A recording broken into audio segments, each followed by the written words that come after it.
मुंबईत एकेकाळी सर्वत्र डान्स बार सुरू होते. त्या डान्स बार मधील सूरज कथा तेव्हा बाहेर येत होत्या. तेव्हा दीपा बार मधील तरन्नुम या डान्सरचा बोलबाला सर्वत्र होता. ती एका रात्रीत नाच गाण्यातून सुमारे 90 लाख रुपये कमवत होती. मुंबईतील डान्स बार मध्ये देशातील श्रीमंत लोकांशिवाय अरब देशांतील शेख, क्रिकेटपटू येत. अनेकांनी तरन्नुमवर कोट्यवधी रुपये उधळले. तरन्नुमने बारच्या कमाईतून कोट्यवधींचा बंगलाही बांधला होता. पण श्रीमंतांबरोबर जमिनी विकून या डान्स बार मध्ये काही तरुण जात होते. या डान्स बार मुळे अनेक जण कंगालही झाले. जमिनी, घर, सोनं विकून रस्त्यावर आले. तुम्ही म्हणाल हे तर 20 वर्षांपूर्वीच आहे. आता तर डान्स बारवर बंदी आहे. आता तुम्ही हे का सांगत आहात? त्याचं कारण आहे राज्यात पुन्हा डान्स बार सुरू होण्याची शक्यता आहे. त्यासाठी नवा कायदा आणला जाण्याची सरकारकडून तयारी सुरू देखील केली. डान्स बार बंदीचा घटनाक्रम काय? 2005 मध्ये आघाडी सरकारमध्ये गृहमंत्री असलेले आर पाटील यांनी डान्स बार बंद करण्याचा निर्णय घेतला. त्यावेळी मुंबईत अधिकृतपणे 450हून अधिक डान्स बार सुरू होते. त्या डान्स बार मध्ये 3000 महिला आणि 400 म्युझिशियन काम करत होते. तर अनधिकृतही डान्स बार सुरू होते. सरकारच्या एका निर्णयानं हे डान्स बार बंद झाले.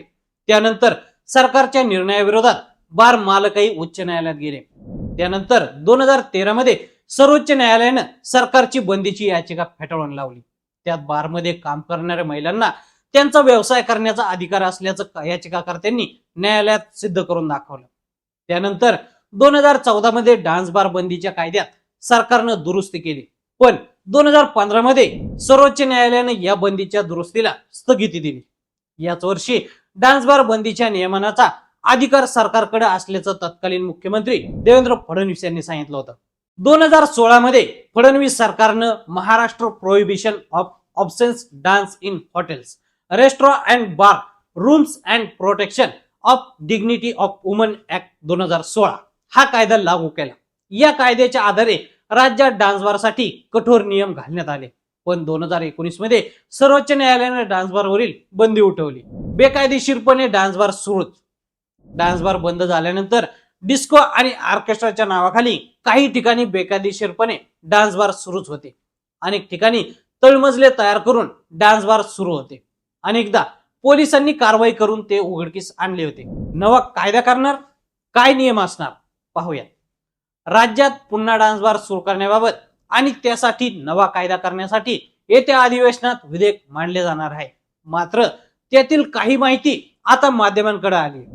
त्यानुसार डिस्को आणि ऑर्केस्ट्राच्या परवानगीसाठी बदल केले जाणार आहेत. तर डान्स बार मध्ये नोटांचे उधळण करता येणार नाही. तसेच डान्स बार फ्लोअरवर 4 पेक्षा अधिक बारबालांना बंदी घालण्यात येणार आहे. त्याबरोबरच बारबाला आणि ग्राहकांमध्ये किमान 2 मीटरचं अंतर असावं लागणार आहे. बारमध्ये सीसीटीव्ही कॅमेरे लावावेत असे नियम असणार आहेत. महसूल वाढवण्यासाठी डान्स बार सुरू करणार. राज्य सरकारनं लाडकी बहीण योजना सुरू केली. या योजनेसाठी सुमारे वर्षाला 60,000 कोटी रुपयांचा भार तिजोरीवर पडलाय. त्यामुळं तिजोरी भरून काढण्यासाठी सरकारकडून अनेक उपाययोजना केल्या जात आहेत. त्यात डान्स बार सुरू केल्यास सरकारला कोट्यवधी रुपयांचा महसूल मिळेल असं बोललं जाते. पण मुख्यमंत्री देवेंद्र फडणवीस यांनी डान्स बार बाबत कुठलाही निर्णय झालेला नसल्याचं सांगितलंय. त्यावरून आता विरोधकही आक्रमक झाले आहेत. तत्कालीन गृहमंत्री आर पाटलांचा मुलगा आणि आमदार रोहित पाटील यांनी यावर सरकारला घेरण्याचा इरादा बोलून दाखवलाय.